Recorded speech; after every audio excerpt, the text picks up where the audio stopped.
حضرت خلیل اللہ سے جو امتحان لیے گئے ہیں وہ مخفی نہیں ہیں.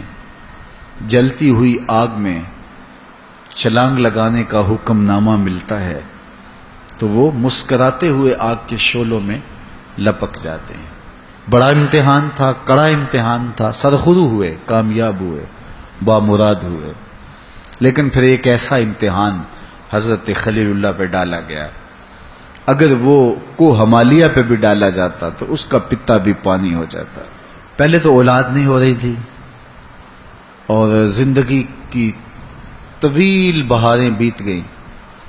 بڑھاپے کے اندر اللہ تعالیٰ نے اولاد کی دولت سے نوازا اور وہ پھر بیٹا دیا تو چاند سے بھی سونا.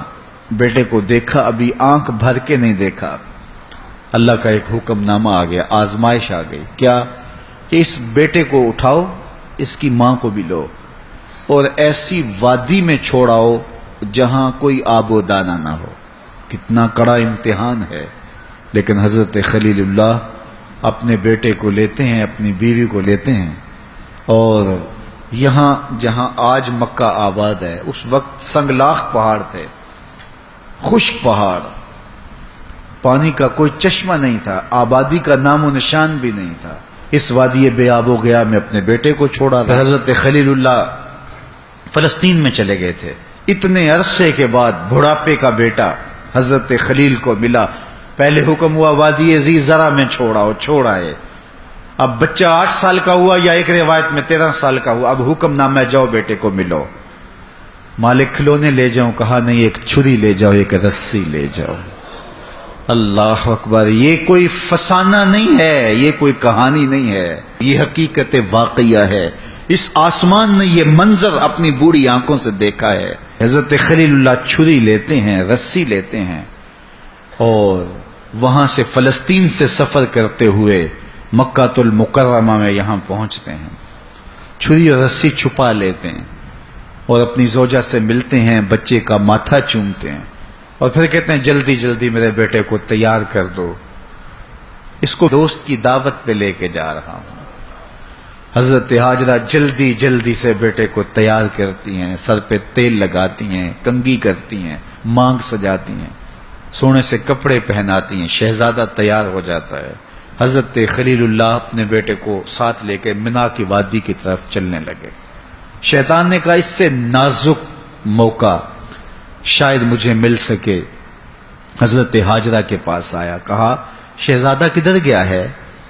کہا باپ کے ساتھ دوست کی دعوت پہ گئے ہیں. کہا دوست کی دعوت پہ نہیں گئے، وہ تو اسے ذبح کرنا چاہتا ہے. کہا کوئی ہوش کر، وہ بیٹا جو راتوں کی دعاؤں میں رو رو کے مانگا تھا، سسکیاں بھر بھر کے آہو زاری کر کر کے جس بیٹے کو رب سے مانگا تھا اس کو اپنے ہاتھ سے ذبح کر دے گا؟ یہ تو نور نظر ہے باپ کی آنکھوں کا، کیسے ذبح کر دے گا؟ کہنے لگا کہ وہ سمجھتے ہیں کہ رب کا حکم ہے.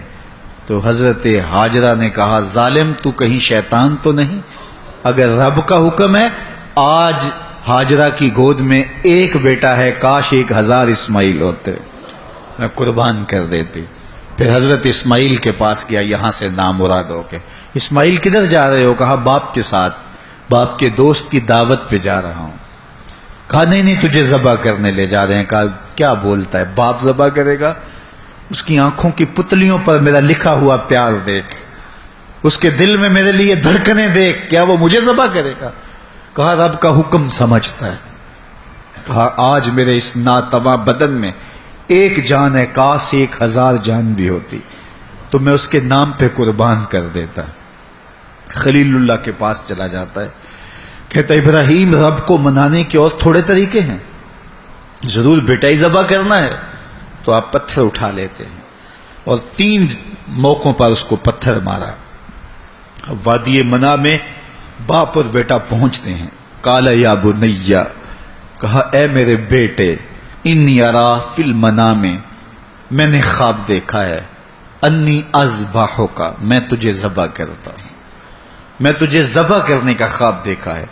فانظر ماذا تری، اب تو بتا تیری رائے کیا ہے.